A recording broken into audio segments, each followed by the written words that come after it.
आनंद स्वागत करता हूं आपका अपने ही YouTube channel CKS English classes में। कैसे साथियों, उम्मीद है कि स्वस्थ होंगे, सुरक्षित होंगे। जरूरी नहीं रोशनी चिरागों से ही हो, जरूरी नहीं रोशनी चिरागों से ही हो, शिक्षा से भी घर रोशन होते हैं। जी हाँ, शिक्षा एक ऐसी महत्वपूर्ण कड़ी है जो सबको हासिल करनी चाहिए। क्लास को आगे बढ़ाते हैं। पिछले क्लास में जो हमने पढ़ रखा था, एक्चुअली क्लाउज के बारे में हमने पिछले टॉपिक पर चर्चा किया। क्लाउज क्या है हमने बताया। आज हम क्लाउज के बारे में फुल डिटेल से पढ़ेंगे। क्लाउज के कितने टाइप्स हैं, कौन कौन से टाइप हैं, क्या नाम है उनका, इन सारी चीजों को पढ़ेंगे। और जी हाँ, यदि अभी तक आपने चैनल को सब्सक्राइब नहीं किया है तो चैनल को सब्सक्राइब कर लें, बेल आइकन दबाएं। वीडियो पसंद आए लाइक करें और कमेंट करें, क्योंकि आपका कमेंट हमें मोटिवेट करता है आगे के वीडियो को लाने में। चलिए स्टार्ट करते हैं क्लास को। Types of clause. क्लाउज कितने प्रकार के हैं ये हम आपको आज के वीडियो में बता रहे हैं, इसलिए वीडियो बीच में छोड़ कर ना जाएं, वीडियो को पूरे ध्यान से देखें। उम्मीद है कि हम आपसे कनेक्ट कर पाएंगे, हम आपको समझा पाएंगे। जिन बच्चों ने पिछले वीडियो को नहीं देखा है, डिस्क्रिप्शन बॉक्स में क्लाउज के बारे में दे दिया गया है, आप वहां से स्टडी कर सकते हैं। फिर भी आज के क्लास को आगे बढ़ाने से पहले क्लाउज को थोड़ा सा डील कर लेते हैं। एक्चुअली क्लाउज क्या है, ये एक वाक्यांश है। हमने पिछले क्लास में बताया कि clause is a group of words forming part of a sentence that contains a subject and a finite verb। Hindi में इसका रूपांतरण कुछ इस प्रकार होगा कि वाक्यांश वैसे शब्द समूह को कहते हैं जो किसी वाक्य का अंश होता है तथा जिसमें एक सब्जेक्ट और एक फिनाइट वर्ब होता है। बेसिकली याद रखना है कि सब्जेक्ट और फिनाइट वर्ब होता है। क्या होता है? सब्जेक्ट और फिनाइट वर्ब होगा तो उस टर्म को क्या कह लेंगे हम? क्लाउज कहेंगे। ये तो रही बात क्लाउज के डिफिनेशन की। आज हम टाइप्स ऑफ क्लाउज को पूरे डील करके पढ़ेंगे, चीजों को समझेंगे और आगे जब भी भविष्य में इनकी आवश्यकता होगी तो हम खुद से भी प्रिडिक्ट कर सकते हैं, इसे बना सकते हैं। बात करते हैं इसके पहले टाइप की, मेन क्लाउज की। जी हाँ दोस्तों, मेन क्लाउज को हम दूसरे शब्दों में प्रिंसिपल क्लाउज भी कहते हैं। आप ध्यान से सुनेंगे हमारी बात को, आपको दोबारा पढ़ने की आवश्यकता नहीं होगी, ऐसा मेरा भरोसा है। मेन क्लाउज को दूसरे शब्दों में प्रिंसिपल क्लाउज कहते हैं। इसका एक और नाम है साथियों इसका एक और नाम है जिसे हम इंडिपेंडेंट क्लाउज कहते हैं। आखिर ये नाम क्यों पड़ा, इस पे भी चर्चा होगी, आप देखते रहे वीडियो। दूसरा जो हिस्सा है वो है कोऑर्डिनेट क्लाउज। कोऑर्डिनेट क्लाउज का भी अलग अलग नाम है। कोऑर्डिनेट क्लाउज को हम लिंकर कहते हैं, कोऑर्डिनेट क्लाउज को हम कंजक्टिव्स कहते हैं, कोऑर्डिनेट क्लाउज को हम सेंटेंस कनेक्टर कहते हैं। ये अलग अलग नाम है कोऑर्डिनेट क्लाउज के। अब सबऑर्डिनेट क्लाउज का एक नाम है। एक बात आप ध्यान रखेंगे कि जब आप मेन क्लाउज को पढ़ेंगे ना तो मेन क्लाउज का ही अपोजिट है। नहीं समझे सर? मेन क्लाउज का अपोजिट है सबऑर्डिनेट क्लाउज। इसको यहां से समझते हैं, इंडिपेंडेंट क्लाउज। इंडिपेंडेंट का उल्टा क्या होता है? इंडिपेंडेंट का उल्टा डिपेंडेंट होता है। तो सबऑर्डिनेट क्लाउज को हम दूसरे शब्दों में डिपेंडेंट क्लाउज कहते हैं। ये तो क्लाउज के अलग अलग नाम की बात हुई। अब बारी बारी से क्लाउज को पढ़ेंगे। सबसे पहले मेन क्लाउज पढ़ेंगे। अब हम लोग मेन क्लाउज क्या है, बड़े गौर से डिफिनेशन को सुनेंगे। डिफिनेशन से फिर एग्जाम्पल लेंगे और एग्जाम्पल के माध्यम से मेन क्लाउज को अच्छे तरीके से समझेंगे। अभी तुरंत हमने बताया कि मेन क्लाउज को प्रिंसिपल क्लाउज और साथ ही साथ इंडिपेंडेंट क्लाउज भी कहा जाता है।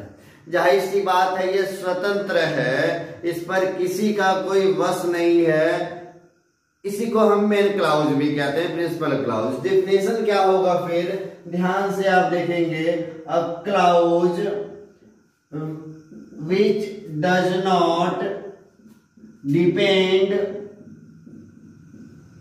on other clause to form its proper meaning।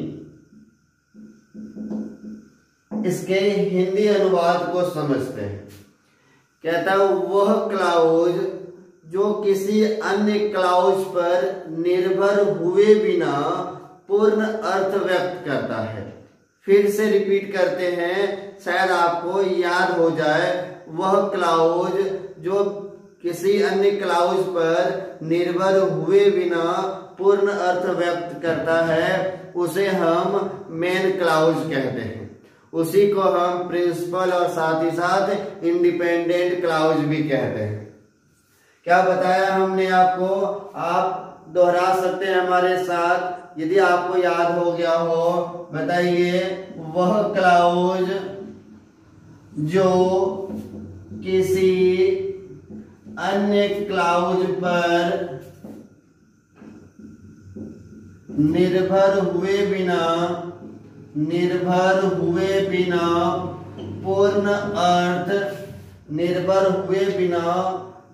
पूर्ण अर्थ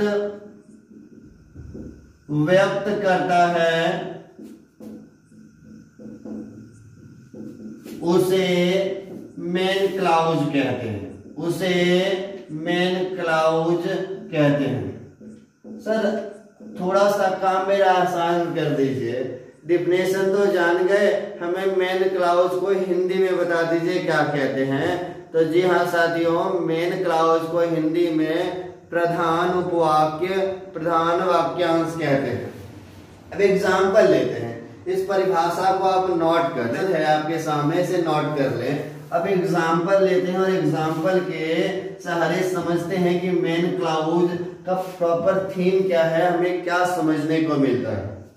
जैसे I saw a man who was blind. Sentence को आप बड़े गौर से देखें। वह क्लाउज जो किसी अन्य क्लाउज पर निर्भर हुए बिना पूर्ण अर्थ व्यक्त करता है उसे हम मेन क्लाउज कहते हैं। सबसे पहले क्लाउज की पहचान किस प्रकार करते हैं कि सब्जेक्ट हो और फिनाइट वर्ब हो, ऐसा ही ना। चलिए देखिए, फिलहाल हमें ये पता करना है कि यह सेंटेंस में कौन सा ऐसा मेन क्लाउज है। आई सॉ ए मैन, इस यहां तक के हिस्से को हिंदी में लिखते हैं, मैंने एक आदमी को देखा।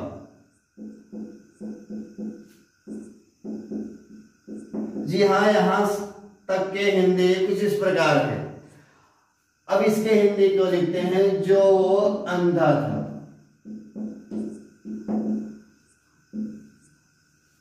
देख रहे हैं ना आप, चलिए देखिए, मैंने एक आदमी को देखा, एक पेज लिए फ्रेश पेज और इस लाइन को लिख दिए कि मैंने एक आदमी को देखा। इस वाक्य को किसी के सामने में भी रखें और पूछें कि यह वाक्य पूर्ण वाक्य है या नहीं, तो इंसान जरूर कह देगा कि हाँ ये पूर्ण वाक्य है, क्योंकि इसका पूरा अर्थ निकल रहा है। सब्जेक्ट है, वर्ब है, इसमें एक इंसान है जो देखने का काम कर रहा है, अर्थात मैं किसी आदमी को देख रहा हूं, ये पूरा वाक्य है। लेकिन दूसरा हिस्सा जो है who was blind, जो अंधा था।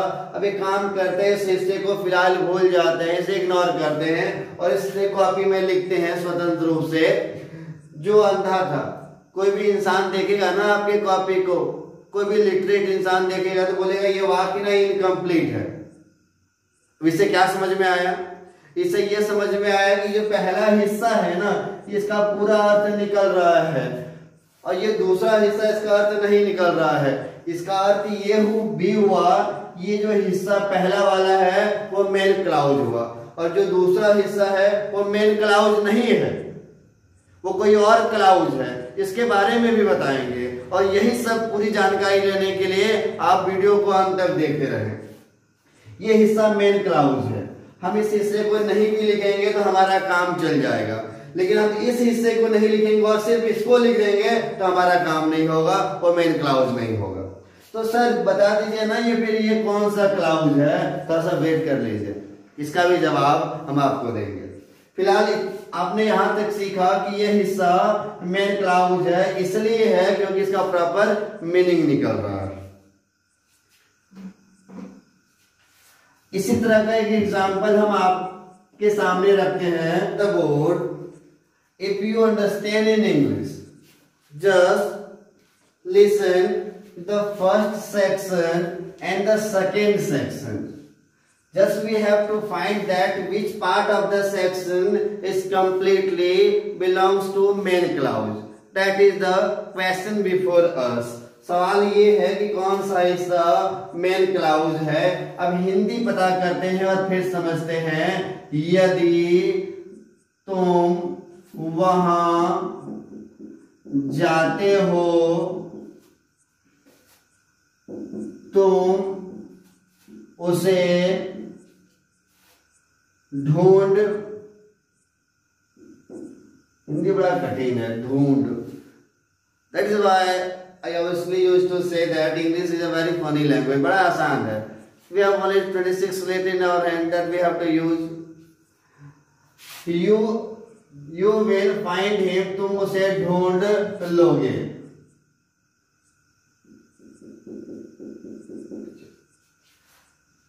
अब देखना है गौर से, कौन सा हिस्सा डिपेंड हो रहा है। यदि हम इस हिस्से को स्वतंत्र रूप से लिखें तो क्या संभव है? बिल्कुल संभव है, क्योंकि इस हिस्से का इस पे कोई प्रभाव नहीं पड़ रहा है। इसको हम नहीं भी लिखे तो इसका पूरा अर्थ होगा, जबकि इसको सिर्फ लिख दें और दूसरा हिस्सा लिखे ही नहीं, ये प्रॉपर मीनिंग प्रेजेंट नहीं करेगा। इसलिए ये वाला हिस्सा मेन क्लाउज नहीं है, दूसरा हिस्सा मेन क्लाउज है। उम्मीद है आप समझ रहे होंगे। Next example, you will pass if you work hard. इस बार आप खुद कलम कॉपी उठाइए और हमें रिप्रेजेंट करके बताइए कि कौन सा हिस्सा इसमें मेन क्लाउज है। यदि यहां तक के वीडियो को आप समझ पाए और हमसे आप कनेक्ट कर पाए हैं तो एक बात हमेशा याद रखना है कि जिसे हम इंडिपेंडेंट रूप से लिख सकते हैं। क्या बताइए, यहां से यहां तक के हिस्से को हम इंडिपेंडेंट लिख सकते हैं? हाँ। अब क्यों लिख सकते हैं? क्यों? क्योंकि इसका पूरा अर्थ निकल रहा है। तुम पास हो जाओगे, मेहनत करेंगे तो पास हो जाएंगे हम। यदि हम इस वाक्य को लिखेंगे यहां से यहां तक, यहां से यहां तक, तो इसका अर्थ होगा, लेकिन सिर्फ इसको हम ऐसे लिखेंगे, यदि तुम कड़ी मेहनत करते हो। अब इस हिस्से को देखिए, यदि तुम कड़ी मेहनत करते, ये कंडीशनल लग रहा है ना, ये कंडीशन प्रेजेंट कर रहा है। इसलिए ये जो हिस्सा है ये पूरा अर्थ व्यक्त नहीं कर रहा है। इसका मतलब ये हिस्सा मेन क्लाउज नहीं है, मेन क्लाउज ये हिस्सा है। ठीक, चलिए अब दूसरे टाइप को देखते हैं। सर दूसरा टाइप में आप कोऑर्डिनेट क्लाउज बताए थे, पहले मेन क्लाउज बताए। मेन क्लाउज का बिल्कुल उल्टा है सबऑर्डिनेट क्लाउज। यदि हम एक को समझ लिए हैं तो दूसरा समझना बड़ा आसान है। यही वजह है कि हमने सबऑर्डिनेट क्लाउज को लाया है। सबऑर्डिनेट क्लाउज को बता दीजिए क्या कहते हैं? डिपेंडेंट क्लाउज कहते हैं। इसके डिफिनेशन को जानते हैं। A clause which depends on main clause to form its proper meaning.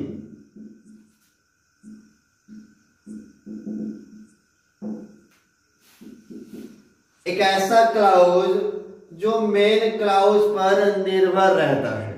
ध्यान से सुनना है, एक ऐसा क्लाउज जो मेन क्लाउज पर निर्भर रहता है। क्या करने के लिए? सवाल ये होता है क्या, क्यों निर्भर रहता है?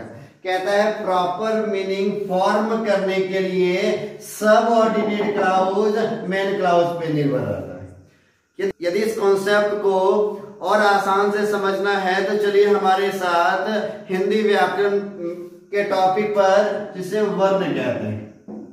जब आप वर्ण को पढ़ते हैं ना तो आपके सामने दो तरह का वर्ण मुख्य रूप से आता है, एक स्वर वर्ण और दूसरा व्यंजन वर्ण।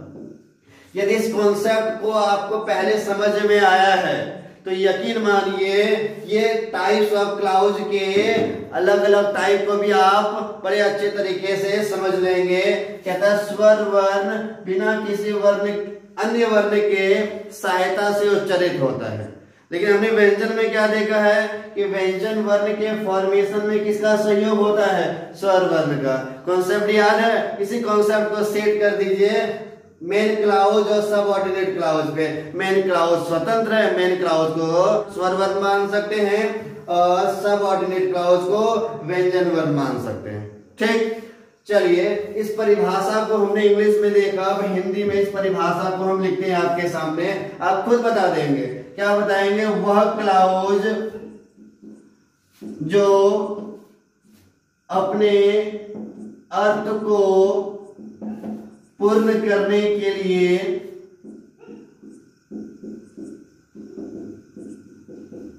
मेन क्लाउज पर निर्भर रहता है या निर्भर करता है, उसे यही तो कहते हैं, उसे सबऑर्डिनेट क्लाउज कहते हैं, उसे सबऑर्डिनेट क्लाउज कहते हैं। ये इसका डिफिनेशन रहा। क्या डिफिनेशन रहा? A clause which depends on main clause to form its proper meaning, that particular phenomenon is known as subordinate clause. Now we are going to take an example and to understand it.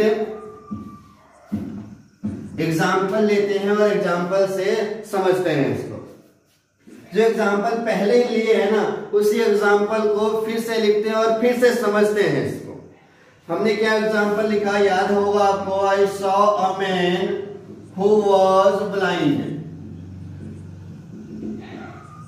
अब इसका पहला हिस्सा हमने थोड़ी देर पहले हमने बताया कि इसे हम मेन क्लाउज कहते हैं। ये जो दूसरा हिस्सा है ये मेन क्लाउज नहीं है। अब इसका आंसर मिल जाएगा, इसलिए वीडियो छोड़कर ना जाए। यदि छोड़कर गए तो भूल हो जाएगी आपसे, दोबारा आपको नहीं मिलेगा। ये I saw a man, ये मेन क्लाउज है। इसका पूरा अर्थ निकल रहा है, इसका अर्थ नहीं निकल रहा है। और जिसका पूरा अर्थ नहीं निकलता है तो पूरे अपने अर्थ को पूरा करने के लिए किस पे निर्भर होता है? मेन क्लाउज पे। ये मेन क्लाउज है, ये निर्भर है। इसका मतलब जो निर्भर है उसी को क्या कहते हैं हम लोग? Subordinate clause. जो अंधा था इस वाक्य को पूर्ण करने के लिए इस वाले हिस्से का सहायता लेना होगा, अर्थात सबऑर्डिनेट को अपने फॉर्म को कंप्लीट करने के लिए मेन क्लाउज का हेल्प लेना होगा। यदि ऐसा होता है तो इसे ही हम सबऑर्डिनेट क्लाउज कहते हैं। एक एग्जांपल और फिर शायद आपको पूर्ण रूप से चीजों को समझ में आ जाएगा। You will pass if you work hard। हमने बताया आपको कि ये हिस्सा मेन क्लाउज है क्योंकि इसका पूरा अर्थ निकल रहा है। ये पूरा अर्थ नहीं निकाला, इसमें कंडीशन लगा हुआ है। तो ये अपने अर्थ को पूरा करने के लिए किस पे निर्भर होगा? मेन क्लाउज पे। और जो मेन क्लाउज पे निर्भर होता है उसे क्या कहते हैं? सबऑर्डिनेट क्लाउज कहते हैं। ये सबऑर्डिनेट क्लाउज हो गया और ये मेन क्लाउज हो गया। कहते हैं रख हौसला वो मंजर भी आएगा, प्यासे के पास चलकर समंदर भी आएगा, थक कर ना हार है मंजिल के मुसाफिर, मंजिल भी मिलेगी और मिलने का मजा भी आएगा। यदि इंग्लिश में कुछ सीखना है तो चैनल से बने रहें, आप चैनल से जुड़े रहें। तीसरे टॉपिक को देखते हैं, कोऑर्डिनेट क्लाउज, जिसे लिंकर और सेंटेंस कनेक्टर भी कहा जाता है। डिफिनेशन, ऐसे एक बात पूछते हैं, ये जो DEF सफिक्स के रूप में जो N लिखे हैं, इसको हम कहते क्या है? जवाब है, जो DEF N लिखे हैं ये कौन सा रूप है? याद रखना है, गांठ बांध लेना है चीजों को, ध्यान से रखना है कि यह एब्रिविएटेड रूप है, इसको एब्रिविएशन कहते हैं। नहीं समझे सर? एक एग्जांपल लेके समझाएंगे, चलिए समझाते हैं। कई सारे शब्द हैं जिसको हम जैसे अकॉर्डिंग टू द क्वेश्चन ऐसे लिखते हैं ना, अकॉर्डिंग टू द क्वेश्चन, इतने लंबे टर्म को हम इस रूप में लिखते हैं, तो इस रूप को कहते क्या है? इस रूप को एब्रिविएशन कहते हैं। क्या कहते हैं? एब्रिविएशन। चलिए आगे बढ़ते हैं।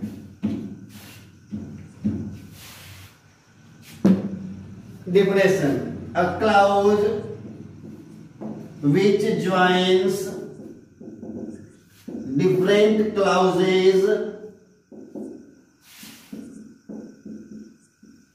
एक ऐसा क्लाउज जो अलग अलग क्लाउज को ज्वाइन करता है, जो अलग अलग क्लाउज को जोड़ता है, उसे ही हम कोऑर्डिनेट क्लाउज कहते हैं।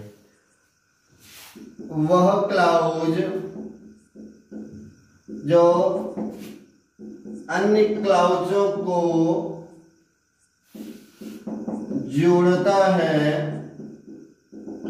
उसे यही तो कहते हैं coordinate clause.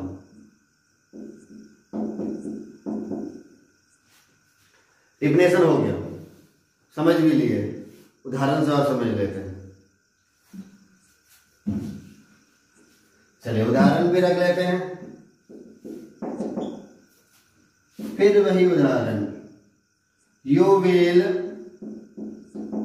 Pass if you work hard. चलिए अब हम आपको बताते हैं बारीकी। यू विल पास है क्लाउज, फिलहाल इसको भूल जाना है। यू वर्क हार्ड, तुम कड़ी मेहनत करते हो। स्वतंत्र वाक्य है, हाँ बिल्कुल है, और जो स्वतंत्र है उसे मेन क्लाउज कहते हैं। ये मेन क्लाउज हो गया, इसे आपको भूल जाना है फिलहाल। ये मेन क्लाउज हो गया, ये मेन क्लाउज, ये मेन क्लाउज, जो अलग अलग क्लाउज को जोड़ता है उसी को तो कोऑर्डिनेट क्लाउज कहते हैं। ये क्लाउज है, ये क्लाउज है, जोड़ कौन रहा है? ये इफ, इसी को हम कोऑर्डिनेट क्लाउज कहेंगे। इसी को क्या बोलेंगे? Coordinate clause. जैसे एग्जांपल एक और लेते हैं,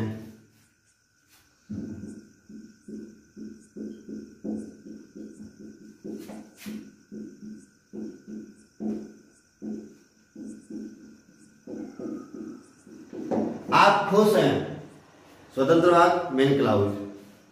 आप ईमानदार हैं, मेन क्लाउज। अलग अलग क्लाउज है, ये क्लाउज है, ये क्लाउज है, और जो दो अलग अलग क्लाउज को जोड़ रहा है उसे क्या बोलते हैं? Coordinate clause. A clause which joins to different clauses that particular phenomenon is known as coordinate clause. जो अलग अलग क्लाउज को जोड़ता है उसे क्या कहते हैं? Coordinate clause.